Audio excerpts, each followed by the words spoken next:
Hello friends, মিতার রন্ধনশালায় সকলকে স্বাগত। আর আমি মিতা।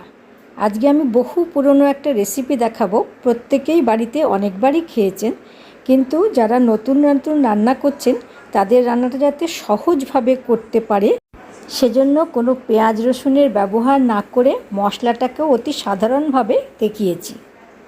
প্রথমে টুকরো করে কেটে নেওয়া মাছের মুড়োগুলোকে খুব ভালো করে ধুয়ে লবণ হলুদ মাখিয়ে কিছুক্ষণ রেখে দিতে হবে। তারপরে লালচে করে এরকমভাবে কড়া করে ভেজে নিতে হবে।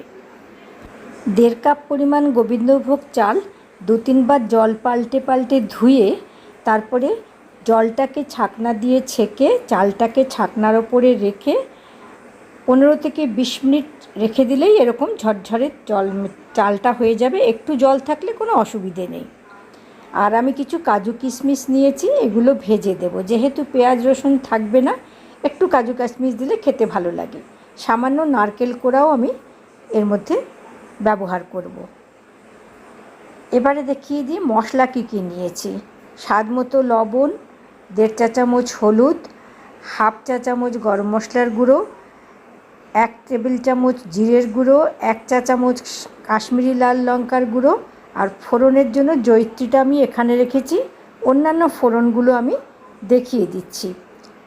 2টো তেজপাতা নিয়েছি, 1 টুকরো একটু বড় সাইজের দারচিনি, 6-7টা ছোটো এলাচ, 3টে লবঙ্গ আর 1 চা চামচ জিরে।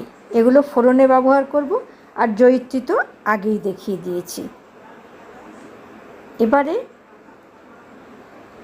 চালের মধ্যে সমস্ত যে কটা গুঁড়ো মশলা দেখালাম সেগুলো সব চালের মধ্যে দিয়ে চালটাকে সুন্দর করে মেখে নেব। মেখে বেশ কিছুক্ষণ রাখলে চালের গন্ধটা খুব সুন্দর হবে। মানে রান্নাতে এই মশলার গন্ধটা খুব ভালো লাগবে। আলাদা করে আর মশলা ভাজার কোনো প্রয়োজন হবে না।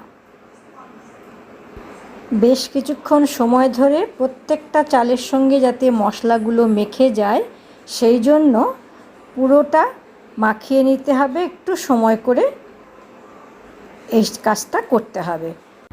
এবারে দেখো চালগুলো আমার মশলা দিয়ে মাখানো প্রায় হয়ে গেছে। এবারে আমি দিয়ে দেব 1 চা চামচ আদা বাটা আর 1 টেবিল চামচ কাঁচা লঙ্কার পেস্ট আমি দেব। তবে লঙ্কার ঝালটা তোমরা যে যেমন খাবে সেই বুঝে ব্যবহার করবে। আমি কাঁচা লঙ্কা ব্যবহার করেছি, তোমরা চাইলে শুকনো লঙ্কার গুঁড়ো ব্যবহার করতে পারো।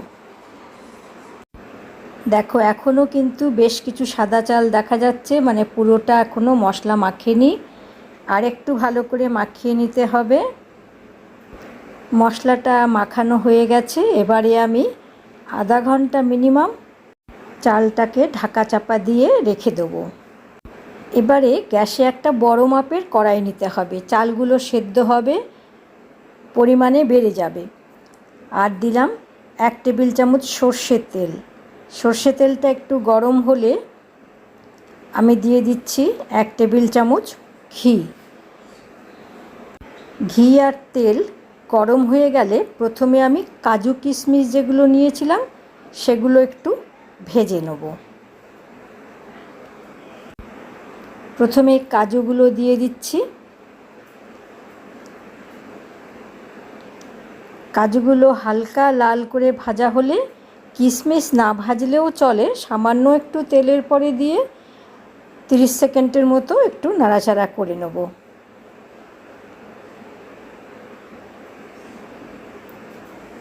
কিশমিশগুলো আর কাজুগুলো ভাজা হয়ে গেছে, আমি একটা আলাদা বাটিতে তুলে রেখে দিচ্ছি। এবারে ফোড়ন দিয়ে দিচ্ছি 2টো তেজপাতা। আর এলাচগুলো কিন্তু তেলে দেওয়ার আগে মুখগুলো ফাটিয়ে দেবে। দারচিনি আর এলাচ দিয়ে দিলাম, লবঙ্গও দিয়ে দিয়েছি। এগুলো একটু ভাজার মিষ্টি গন্ধ বেরোলে জয়িত্রীটা দিয়ে দিলাম। আর এরপরে দেব জিরেটা। এ সব কিছু 30 থেকে 40 সেকেন্ড জিরে দেওয়ার পর ভেজে নেব। সুন্দর একটা মশলা ভাজার গন্ধ বেরোবে। এরপরে নারকেল গুঁড়োগুলো যেগুলো ছিল সেগুলো আমি ওই 30-40 সেকেন্ডের মতো সময় ধরে একটু ভেজে নেব। তবে নারকেল কিন্তু অপশনাল, আমার ছিল তাই আমি দিয়েছি, দিলে খেতে ভালো লাগে। এরপরে মশলা মাখা চালগুলোকে ছেড়ে দিলাম।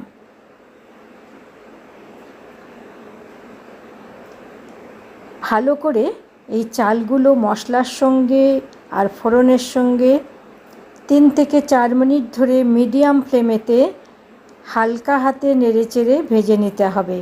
চালের কালার চেঞ্জ হবে, চটচট করে চালটা ফোটার একটা আওয়াজ আসবে, সুন্দর গন্ধ বেরোবে। এরপরে মুড়োগুলোকে আমি ছেড়ে দিলাম, অবশ্যই ভাজা মুড়ো।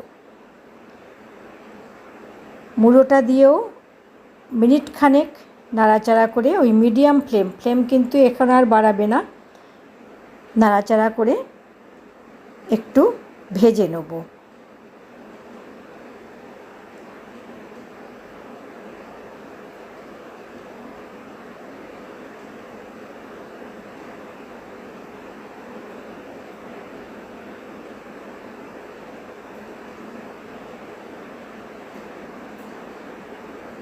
দেখো চালগুলো একটু কালার চেঞ্জ হয়েছে, সাদা সাদা দেখা যাচ্ছে।